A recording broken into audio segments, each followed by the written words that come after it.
Praise the lord. ఈ దినము కొరకు సిద్ధపరచబడిన దేవుని వాక్యం చదువుకుందాం. శ్రద్ధగా ఆలకించగలరని మనవి. యోహాను సువార్త 3వ అధ్యాయము 3వ వచనం చదువుకుందాం.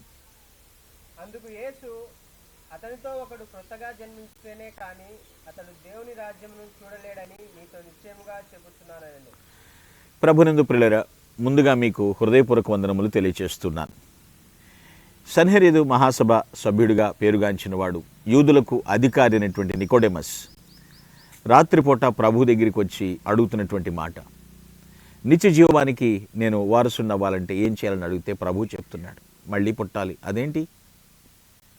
ఒకడు క్రొత్తగా జన్మించితేనే తప్ప అంటున్నాడు. ఇక్కడ నూతన జన్మ అనేటువంటి విషయం యొక్క అర్థం తెలుసుకోవాలి పిల్లలు. మారు మనస్సు వేరు, పునరుద్ధరణ వేరు. Difference between repentance and restoration.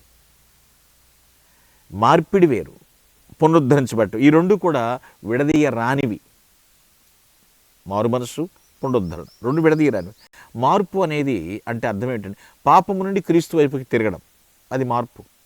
పునరుద్ధరణ అంటే ఆత్మ యొక్క శక్తి ద్వారా నూతన సృష్టిగా చేయబడటం, దేవుని కుటుంబ సభ్యులవటం, ఆత్మశక్తి ద్వారా క్రీస్తు వైపుకు తిరగడం అన్నమాట.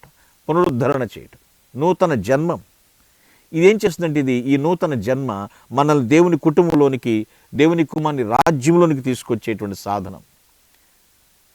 దేవుని బిడ్డగా, క్రైస్తవునిగా మారుటకు ఏకైక మార్గం ఏమిటంటే తిరిగి జన్మించటం.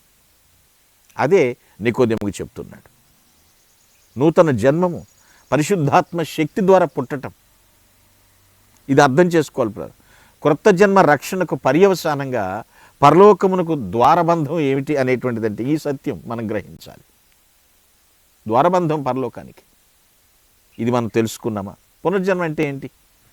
చచ్చి బతికానరా అంటూ ఉంటారు. అయిపోయిందా?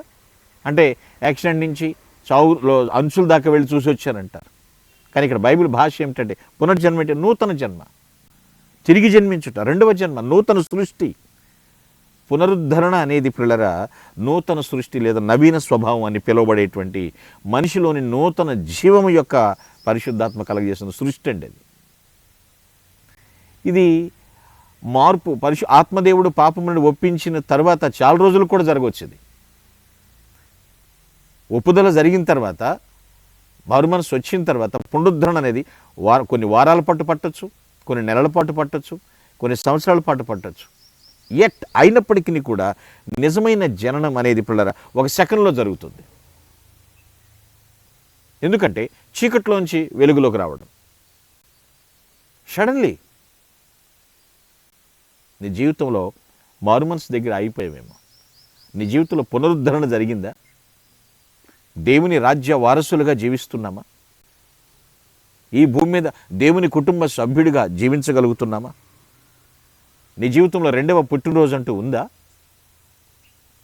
శారీరక జన్మదినం జరుపుకున్నావు, ఆధ్యాత్మిక జన్మదినం ఉందా నీకు? ఈ వాక్యాన్ని బట్టి అర్థం చేసుకో. నూతన జీవితాన్ని ప్రారంభించావా? మారానండి, పాపం మానేశాను, ప్రభు తిరిగాను. కానీ ప్రభువులో ఆ నూతన జన్మ అనుభవాలు ఏవి? ప్రవర్తనలో పరివర్తన ఏది? నీ ప్రవర్తనలో ప్రభుని ప్రతిబింబిస్తున్నామా? అక్కడ నికోదేము చెప్తాడు, ఒకడు క్రొత్తగా జన్మించితేనే కానీ. మనమందరం కూడా తిరిగి పిల్లలు జన్మించాలి అని లేఖనాలు స్పష్టంగా మనకు బోధిస్తున్నాయి. రక్షకుని మాట ఆజ్ఞార్థకమైనదండి.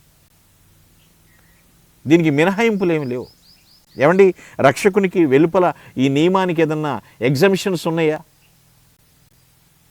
ఆ పరలోక రాజ్యానికి వెళ్ళటానికి నాకు లేవు. లింగ భేదాలు లేవు, వయసు భేదం లేదు, పదవి భేదం లేదు. ప్రతి ఒక్క పరిస్థితి ఏదైనా సరే నూతన జన్మ కలిగి ఉండాల్సిన అవసరము నుండి ఎవరికి మినహాయింపు ఇవ్వదండి. తిరిగి జన్మించాలి. నూతన జన్మకు మినహాయింపులు లేవు, సబ్స్టిట్యూట్ కూడా, ప్రత్యామ్నాయ ఆప్షన్ కూడా లేదు. ఇది కాకపోతే ఇంకోటి, పరలోక రాజ్యం వెళ్ళటానికి ఇది కాకపోతే ఇంకోటి, ఈ రోడ్డు కాకపోతే ఇంకో రోడ్డు, ఇటు నుంచి కాకపోతే అటు నుంచి లేదు, అవకాశం లేదు. క్రొత్తగా జన్మించితేనే. ఎందుకండి అంత గట్టిగా మాట్లాడుతున్నారు అని మీరు అనొచ్చు పిల్లలు. మానవుని యొక్క సార్వత్రిక పాపపు స్థితి మార్పును, రక్షణ కొరకే నూతన జన్మను కోరుతుందండి. మన సార్వత్రిక స్థితి. మార్పు కావాలి. మారు మనసు అయింది. నూతన జన్మ ఏది? తిరిగి జన్మించిన అనుభవం ఏది? వాక్యం ద్వారా మనం జన్మించామా? ఆత్మశక్తి ద్వారా పునరుద్ధరణ కలిగిన జీవితం జీవిస్తున్నామా? ఎబ్రీ గ్రంథకర్త అంటున్నాడు కదా, అందరితో సమాధానమును పరిశుద్ధతయు కలిగి ఉండేటకు ప్రయత్నం చేయుడి, పరిశుద్ధత లేకుండా ఎవడో ప్రభుని చూడలేడు. సో ఇది ఆప్షన్ కాదు, గ్రహించాలి. అబే లేదండి సడన్గా వచ్చేస్తుందండి అంటే it's not an incident it's not an process. ఏదో ఒక పద్ధతి ప్రకారం చేస్తే పరలోకి వెళ్తాను ఇట్లా కాదు పిల్లలు. మార్పు జరిగింది, పునరుద్ధరణ కూడా జరగాలి. జీవితంలో అదే చెప్తున్నాడు. పరిశుద్ధత లేకుండా చూడు, నూతన జన్మ ద్వారానే పరిశుద్ధతను పొందొచ్చు. క్రొత్త జన్మ ఎత్తకుండా నేను పరిశుద్ధులుగా ఉండాను అని చెప్పడం అది ఎంతవరకు సబబు అంటారు? ఆలోచించండి. వాక్యాన్ని బట్టి మీతో మాట్లాడు. దేవుని మార్గంలో నడవాలంటే మనము దేవుని స్వభావాన్ని కలిగి ఉండాలి. అంటే నవీన స్వభావాన్ని కలిగి ఉండాలి. దేవుని స్వంత స్వభావం అది. దేవుడు ఎక్కడి నుంచో తెచ్చుకునేది కాదు పిల్లరా. దేవుని స్వంత స్వభావం అదే నవీన స్వభావం. ఆ నవీన స్వభావం మనం కలిగి ఉంటేనే దేవుని మార్గంలో నడవగలుగుతాం.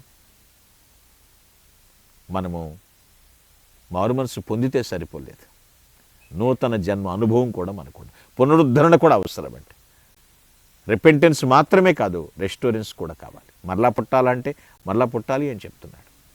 నీటి మూలముగాను ఆత్మ మూలముగాను, వాక్యము ద్వారాను పరిశుద్ధాత్మ ద్వారాను, ఆత్మకి శక్తి ద్వారా కార్యాలు జరుగుతాయి. ఆ పరిశుద్ధతతోనే మనం ప్రభుని చేరుకుంటాం, పరలోక పౌరులు అవుతాం పిల్లలు.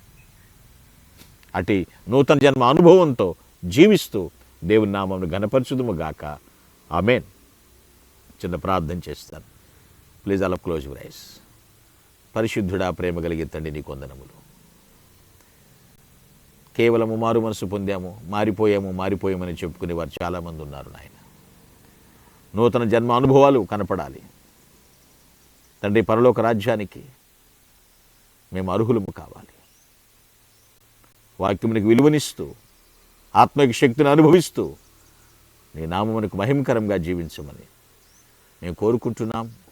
మా యొక్క కోరికను మన్నించమని ప్రభుని క్రీస్తు నామమున ప్రార్థించి స్తుతిస్తున్నాము తండ్రి. ఆమేన్.